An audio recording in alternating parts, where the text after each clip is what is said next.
everybody, and welcome back to my channel. In case you forgot, my name is Stephanie because long time no see, huh? I didn't actually mean to take an almost 4-year hiatus from the YouTube channel that I barely started in 2020. Yeah, but life happens, it takes us on detours. 2024, though, for me is really about getting back on track with the things I'm passionate about, which is creativity and art. And of course, the most meaningful of all to me is sharing that with you guys in all the ways that I have available to me, including uploading more to this YouTube channel. So I hope you'll stay with me. I have lots more to come.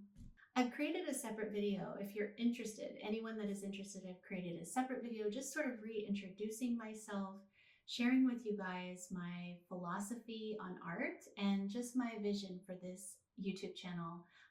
I want it to be a useful tutorial channel, but I want it to be something a little bit more. So if you're interested, please check that out in the link below.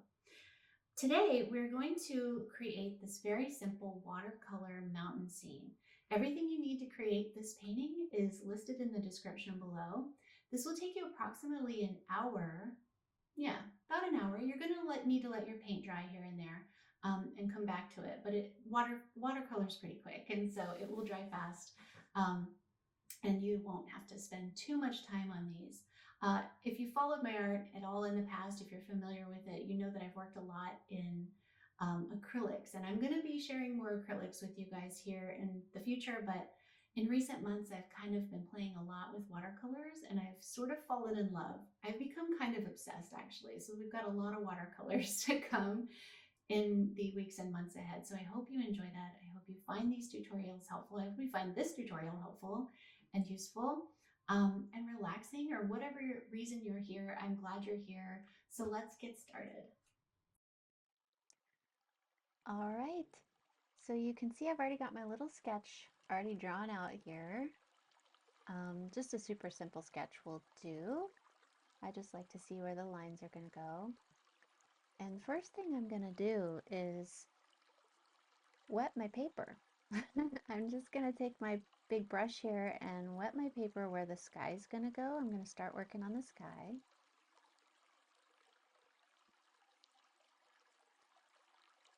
And take a little bit of Payne's gray and just kind of mix that around and find the, consistency that I like. Watercolor is really fun because it's a lot of just like experimenting, seeing what happens. I love that. And so this is a wet on wet technique that I'm using. The paper is wet where I've painted the sky, and then I'm just adding more wet paint on top. This is all just Payne's gray.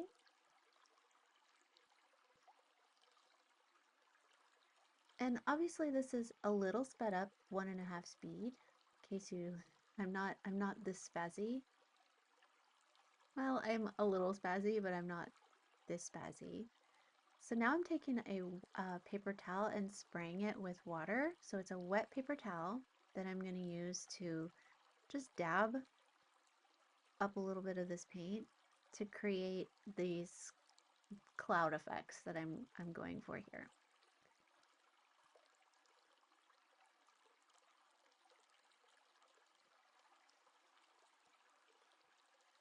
More of the wet paper towel.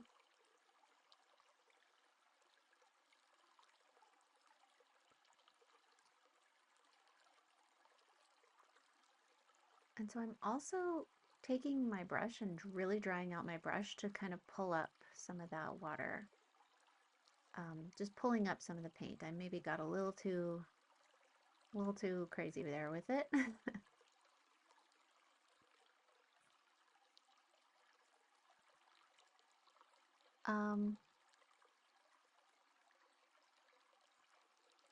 Yeah. I'm just adding some depth, some darker spots, just really just adding a lot of depth to these clouds and making them as interesting as I can.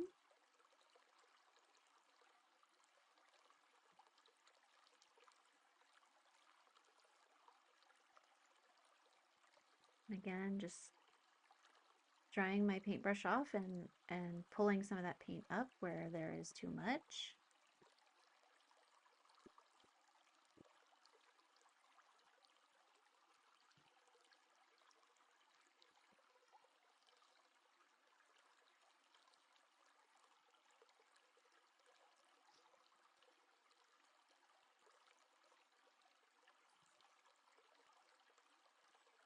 So yeah, just creating a little bit more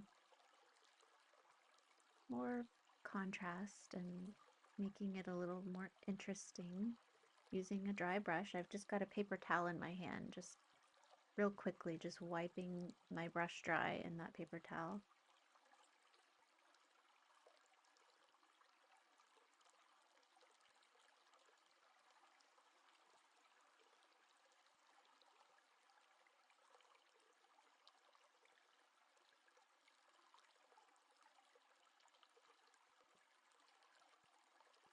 Okay, so now I'm mixing a little bit of my burnt umber with the Payne's gray in a separate spot there, to create just some kind of earthy colors. This is just a first layer, and I am adding this now on dry paper. So I use a couple of different techniques when I paint. Sometimes I like to paint wet on wet, and sometimes I like to put wet on dry. And I really just mix it up to do what I like. But this is very watered down color here right now. This is just a first layer of color. Like I said, we're going to come back and add layers. And so now I'm using a little bit of the Cadmium Yellow hue. This is going to be the leaves. I'm also mixing it with burnt sienna. This is going to be the leaves for our aspen trees. This is sort of a fall, setting. The trees are turning colors. I'm just throwing yellow, throwing that yellow in there. Wherever feels good, whatever feels fun.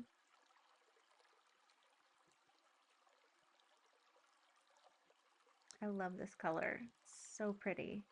It's so pretty, but you can kind of go crazy with it. And it can kind of take over. So, but it's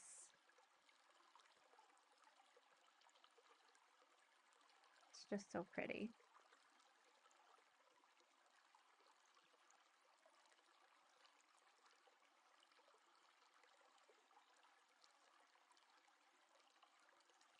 So this is just, like I said, this is just kind of a bottom layer here, and we're gonna let that dry and it'll come back to it. You'll notice I don't tape my paper down. You're welcome to tape your paper down. I don't, and that's a personal choice, I feel. It really doesn't matter. If you tape it down, just make sure you do it evenly. So this color that I've mixed here is, it's Viridian Hue. It is burnt umber and a little bit of Payne's gray. Just kind of toning down that Viridian Hue. That green color is so bright, but I wanted it to be a little bit more earthy. So I'm adding the burnt umber and a little bit of the Payne's gray just to kind of keep it in the same color family.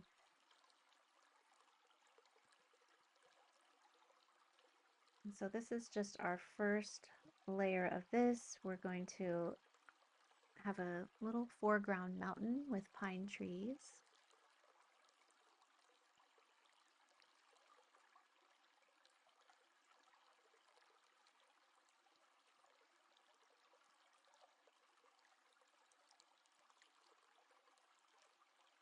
And I'm ready to start my mountains. So this is, again, just a really concentrated bit of Payne's gray. So I'm trying to, you just want to work in the same color family or color scheme. Just make sure all your things like kind of look nice together. And so I use a lot of Payne's Gray. It's my favorite. But I'm just kind of really just these mountains really are funny. I'm gonna show you a technique for the snow, so don't worry too much if you go a little crazy like I did here with the mountains. But something you can see that I'm doing is I'm just kind of adding water, pulling the color down, and kind of swishing my brush from the side just to like pull that color down a little bit and make it look a little bit rough, more like snow and depth on the mountain.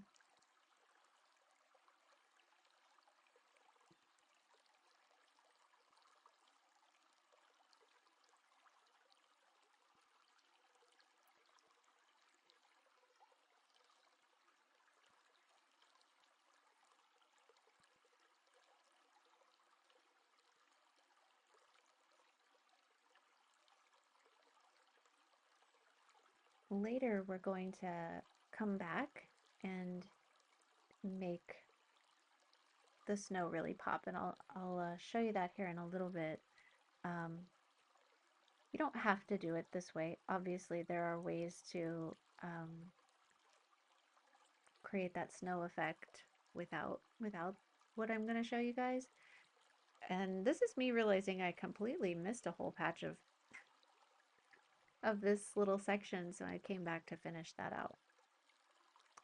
And this is just burnt umber and, you know, Payne's Gray, and really just sort of watered down, faded out, but coming back in to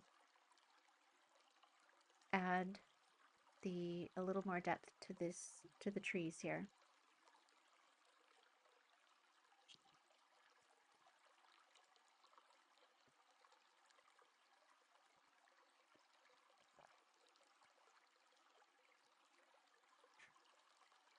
And as time goes and the paint dries, you can come and add more depth, more color to your mountains. One thing I really love about watercolor is it's quick. It's a fast way to paint. um, and it's pretty forgiving, I think, too, up to a certain point. And I like that. I like being able to like go in and, you know, correct mistakes or just turn things into other things. It's really cool. So this is just a really concentrated mix of the Viridian Hue, the burnt umber, Payne's Gray, and probably a little bit of burnt sienna. Um, I'm sorry you can't see my paint palette. That is something I'm going to work on so you can see the colors I'm using, but I'm just going in with my brush and adding trees. You guys will also notice that I jump around quite a bit. I I that is probably just my attention deficit.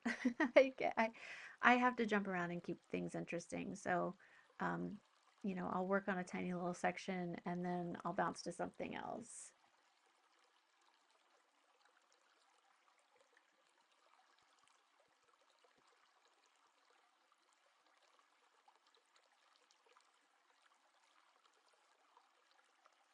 Adding in just, you know, this super concentrated layer. That might have been a little much. But yeah, just kind of blending that all together and creating the effect of trees off in the distance.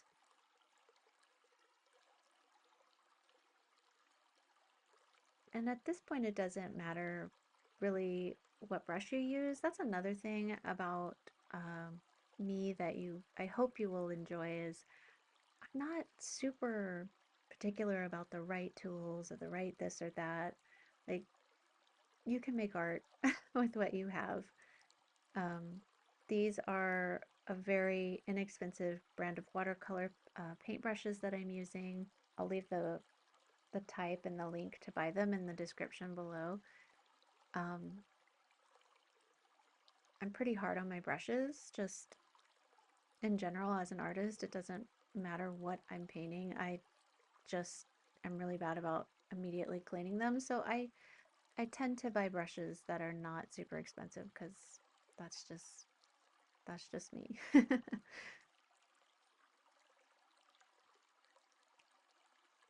So now adding more of the cadmium yellow hue mixed with a little bit of the burnt umber. This is just more concentrated, and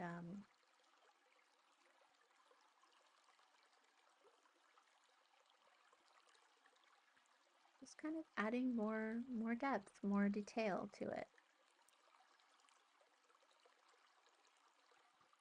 And that was a little too dark. I'm gonna come back and fix it. That is a mix of the burnt umber and the Payne's gray. It's just more concentrated.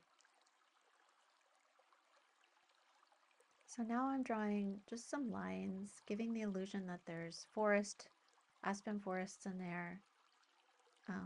We're gonna add more to this, so you'll see where this goes, but just some very thin lines. I'm just picking up some of that extra paint that I put there and making it work.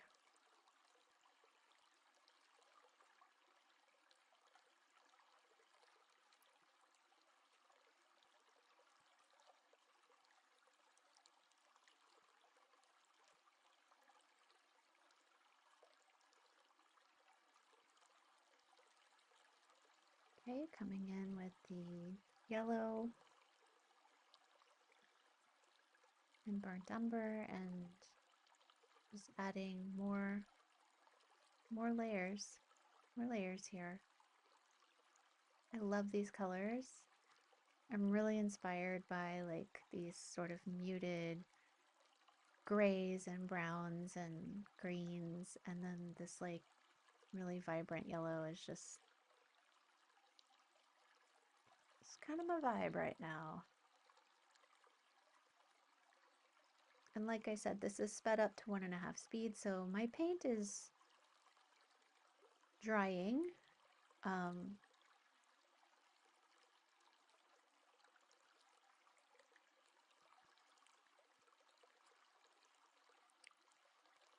right, here I came in with a little bit of sap green mixed with the yellow, cadmium yellow. And that looks like Viridian Hue mixed in there now. I'm just kind of just creating, you know, the illusion now of a layer of trees in front of the aspen forest.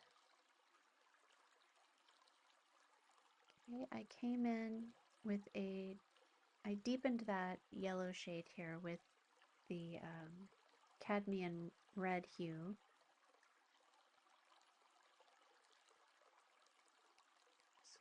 You know, just adding layers and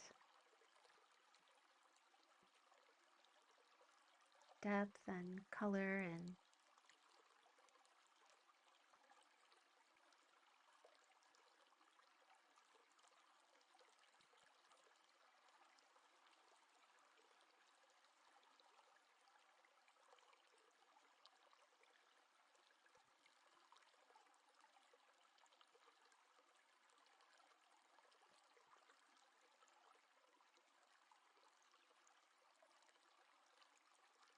taking a smaller brush here and coming in with just an even more concentrated mix of the Viridian Hue / burnt umber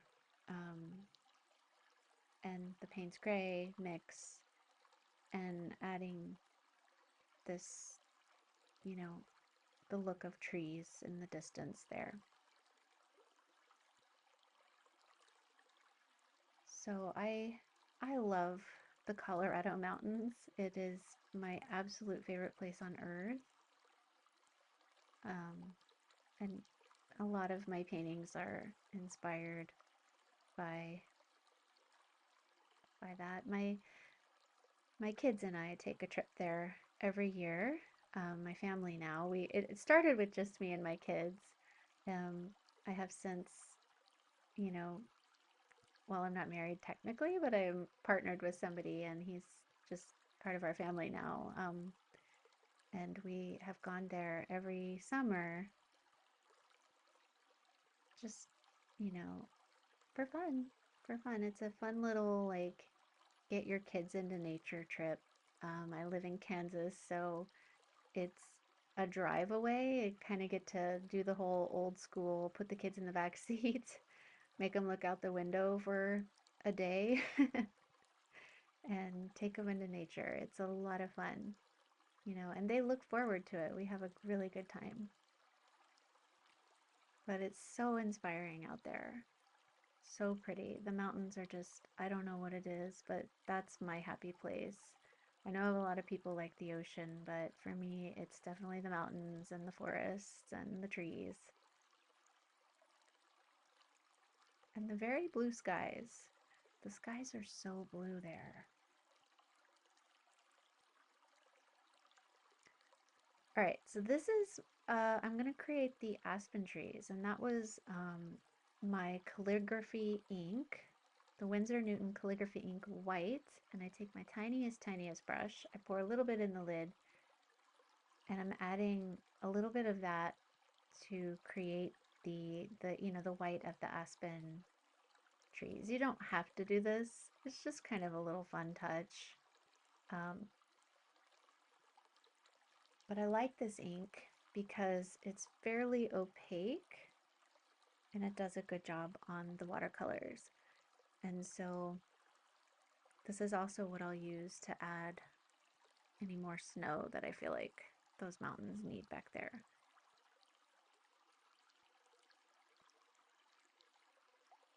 And I just kind of draw skinny little tree lines. Doesn't have to be crazy. And again, I don't want you guys to worry about being perfect. Like, that's not what my channel's for. I feel like when we're worried about making things perfect or, making things look real, it just kind of sucks the fun out of it sometimes. It sort of sucks the creative spark. I really am hoping I can inspire you guys to just go with the flow and, just see what happens. Don't let this be too serious.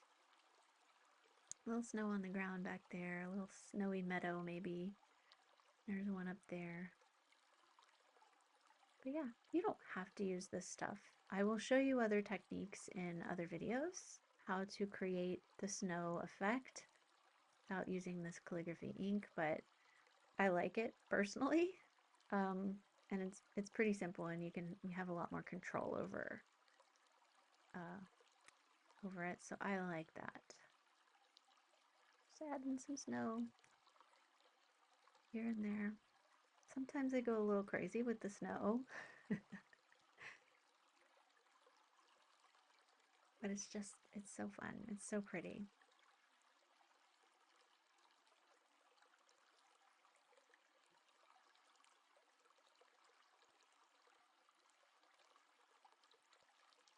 Okay, I'm going back in with my yellow, Cadmium Yellow, Cadmium Red hue mix, and just kind of dotting around over some of that white, just so it's not so, it looks like there's leaves over the white there. And just also kind of blending it up into the green, so it sort of just kind of all maybe flows together a little bit better.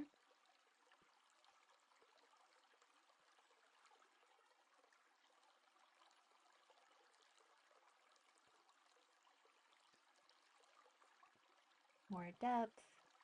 That's all we're doing here. This is a little bit of the burnt umber and Payne's gray.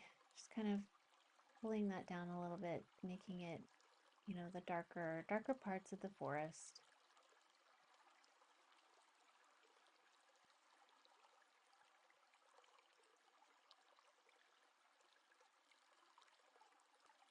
And this is just how I use watercolor. I think every artist is probably different. I just like to get the effect that I'm going for, and you know, I've learned to paint with acrylic, so I do work in layers. I do layer on top. Um,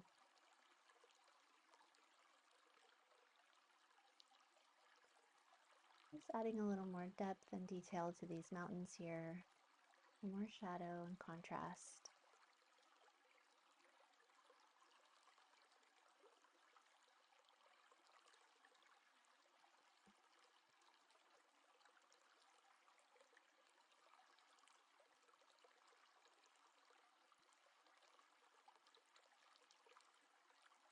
The thing about watercolor though is you do need to be careful not to overwork your paper. Um, so while I am adding layers and piling things on top, yeah, I decided there's another mountain back there, by the way. um, you want to practice a little bit with that so you're not ruining your paper.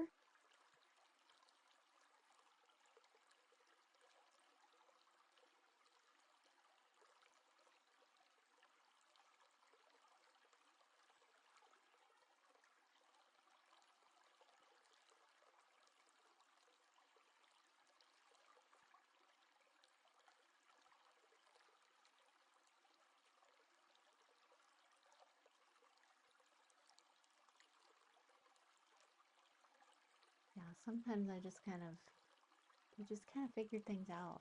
Do I like this?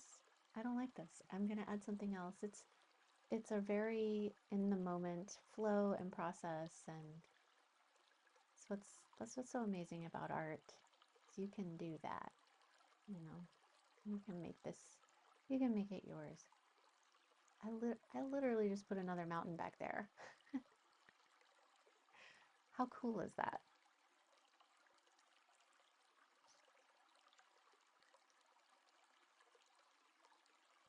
Hmm.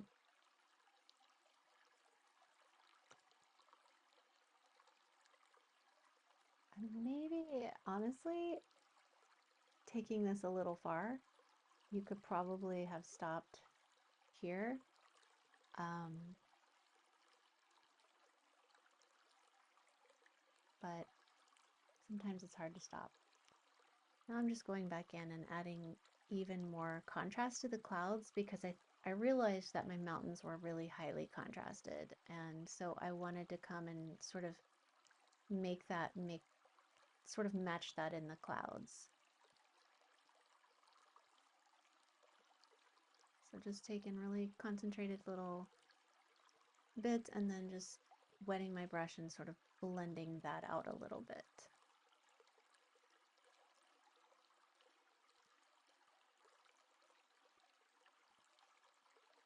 Adding more depth to the corners and to the forest.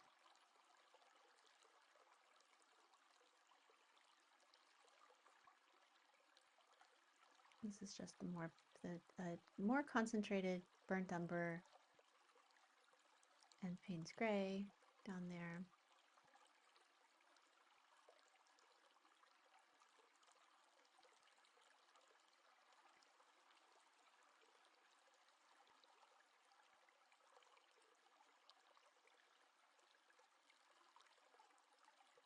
Just adding another little bit darker layer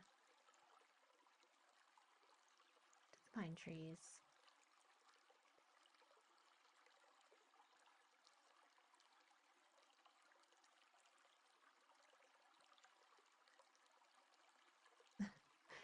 That was me flinging my brush accidentally out of my hand. Whoops. Decided not to edit that out. Sometimes it happens.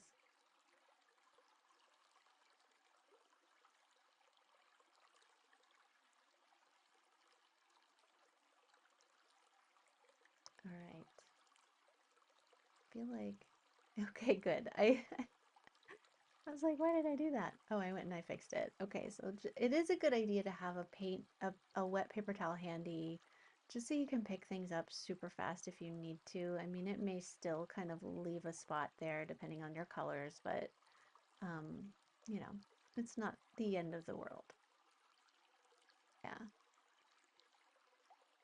All right. There we go. Another layer of trees there. I